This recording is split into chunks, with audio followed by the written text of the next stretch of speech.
আসসালামু আলাইকুম। ঈদ মুবারক, ঈদ মুবারক। আমাদের এশিয়ান পরিবার, প্রিয় দেশবাসী, সমস্ত বিশ্বের মুসলিম জনতা, সবাইকে ঈদ উল ফিতরের শুভেচ্ছা। ঈদ মুবারক। আমরা জানি ঈদ মানে খুশি, আনন্দ, কিন্তু এই আনন্দ সাধারণ আনন্দ ফুর্তির আনন্দ না। এর একটা বিশেষ অর্থ আছে, একটা আত্মিক বৈশিষ্ট্য আছে। তা হলো এই যে আমরা 1 মাস ব্যাপী সিয়াম সাধনার ট্রেনিং গ্রহণ করেছি। সেখানে মানবলী গুণাবলী অর্জন করার চেষ্টা করেছি, যা কোরআনে বর্ণিত হয়েছে। আমরা সেলফ কন্ট্রোল, আত্মসংযমের প্রশিক্ষণ গ্রহণ করেছি। ক্ষুধা ছিল, খাবার ছিল, খায়নি। পিপাসা ছিল, পানীয় ছিল, পান করেনি। এভাবে যেগুলো হালাল ছিল সেগুলি বর্জন করে আমরা এই শিক্ষা গ্রহণ করেছি যে আমরা যেন হারামকে বর্জন করতে পারি, হারামের কাছে না যাই, নিষিদ্ধ জিনিস না করি। এটা হলো বর্জনের ট্রেনিং। আর হলো অর্জনের ট্রেনিং, ভালো কাজ করা, যারা অসচ্ছল আছে তাদের পাশে দাঁড়ানো এবং ভালো মানুষ হয়ে যাওয়া, বেশি বেশি ইবাদত করা, আল্লাহমুখী হওয়া। এই দুইটা দিকের ট্রেনিং নিয়েছি। একটা হলো বর্জন, একটা হলো অর্জন। বর্জন হলো খারাপ জিনিস, অর্জন হলো ভালো জিনিস। এই দুইটা প্রশিক্ষণের যে সাফল্য, এই সাফল্য হলো ঈদ, খুশি। তো আমরা আজকে খুশি করবো ইনশাল্লাহ এই সাফল্যের।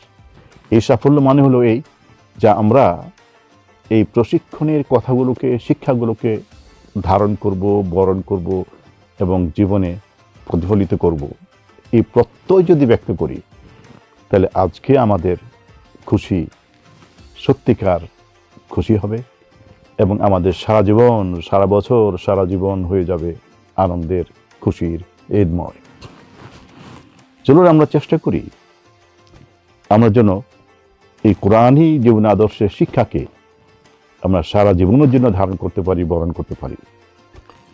তাহলে আমরা, আমাদের পরিবার, আমাদের জাতি, বিশ্ব মানবতা সুখী হবে, শান্তি পাবে।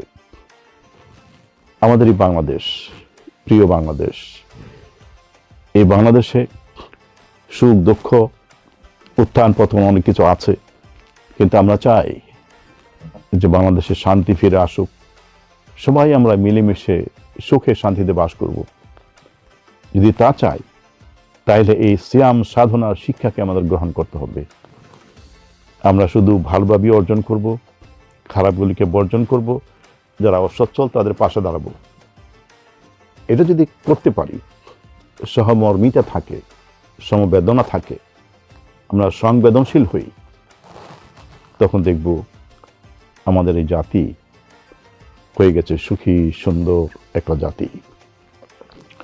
আজকের দিনে শুধু আমরা সিয়াম সাধনার আনন্দই করব না, এই প্রত্যয় ব্যক্ত করব যে আমরা আমাদের অনাগত দিনের এবং বছরের এই জীবনকে এই সুন্দর আদর্শে সাজাবো। তখন আমাদের পরিবারের, সমাজের, জাতির এবং সবার জীবন হবে সুন্দর, সুখের, আনন্দের এবং ঈদময়। চলুন আমরা সেই প্রত্যয় ব্যক্ত করি, আমাদের জীবনকে ঈদময় করে তুলি। আল্লাহু আকবার, আল্লাহু আকবার, লা ইলাহা ইল্লাল্লাহু, আল্লাহু আকবার, আল্লাহু আকবার, ওয়ালিল্লাহিল হামদ।